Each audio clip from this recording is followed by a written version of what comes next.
लहर भी होगी, ललकार भी होगी। इस बार ग्राम सभा बभनी सैदा में बब्बे उर्फ बाबू अहमद की सरकार होगी। तो भाइयों बहनों याद रखिए, इस बार किसी के झांसे, किसी के बहकावे में नहीं आना है।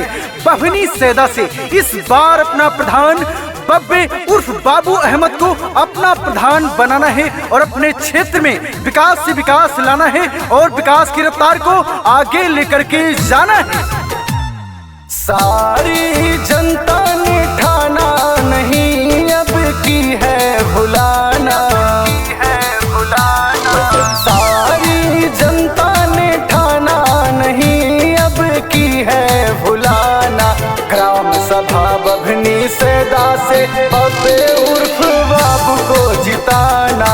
ग्राम सभा बभनी सैदा से बाबू अहमद को जिताना। बब्बे उर्फ बाबू अहमद का वादा है, अगर वो ग्राम सभा बभनी सैदा से प्रधान बनते हैं तो हर पात्रित व्यक्तियों को कॉलोनी देने का काम किया जाएगा। हर पात्रित व्यक्तियों को विधवा, वृद्धा, विकलांग पेंशन देने का काम किया जाएगा। हर घर में शौचालय बनवाने का काम किया जाएगा। गली गली में आरसीसी रोड बनवाने का काम किया जाएगा। तो भाइयों बहनों याद रखिए, इस बार बब्बे भैया को जिताना है। बभनी सैदा में सबके चहेते बब्बे भैया हैं घर के ही बेटे। बब्बे भैया हैं घर के ही बेटे। बभनी सैदा में सबके चहेते बाबू अहमद हैं घर के ही बेटे। चाचा चाची दादा दादी ने सबने है अब की ठाना। चाचा चाची दादा दादी ने सबने है अब की ठाना। ग्राम सभा बभनी सैदा से बब्बे भैया को जिताना। ग्राम सभा बभनी सैदा से बाबू अहमद को जिताना।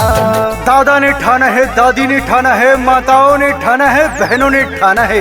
इस बार भूल नहीं जाना है, किसी के झांसे, किसी के बहकावे में नहीं आना है। अपना प्रधान सिर्फ और सिर्फ बब्बे उर्फ बाबू अहमद को जिताना है और ग्राम सभा बभनी सैदा का प्रधान बनाकर ग्राम सभा बभनी सैदा को चमकाना है और अपने क्षेत्र को जिले में नंबर 1 पे लेकर के जाना है। बाबू अहमद हैं सबके चहेता, ग्राम सभा बभनी सैदा के नेता। ग्राम सभा बभनी सैदा के नेता बब्बे भैया हैं सबके चहेता। ग्राम सभा बभनी सैदा के नेता। सारी जनता ने ठाना नहीं अब की है भुलाना। सारी जनता ने ठाना नहीं अब की है भुलाना। बभनी सैदा से है अब की बब्बे भैया को जिताना। बाबू अहमद को है अपना अब की प्रधान बनाना। लहरों से डरकर नौका पार नहीं होती और कोशिश करने वालों की कभी हार नहीं होती। तो भाइयों बहनों याद रखिए, अगर सारी सरकारी सुविधा का लाभ पाना है, किसी के झांसे, किसी के बहकावे में नहीं आना है, तो अपना प्रधान सिर्फ और सिर्फ बब्बे उर्फ बाबू अहमद को बनाना है। अपने क्षेत्र में विकास से विकास लाना है और विकास की रफ्तार को आगे लेकर के जाना है।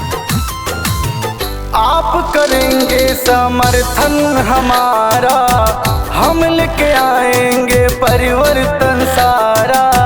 हम लेके आएंगे परिवर्तन सारा। आप करेंगे समर्थन हमारा, हम लेके आएंगे परिवर्तन सारा। अंकित तिवारी का बताना नहीं चाची अब की भुलाना। अंकित तिवारी का बताना नहीं चाची अब की भुलाना। ग्राम सभा बभनी सैदा से बब्बे भैया को जिताना। ग्राम सभा बभनी सैदा से बाबू अहमद को जिताना। बब्बे भैया को है अब की अपना प्रधान बनाना। बब्बे भैया को है अब की अपना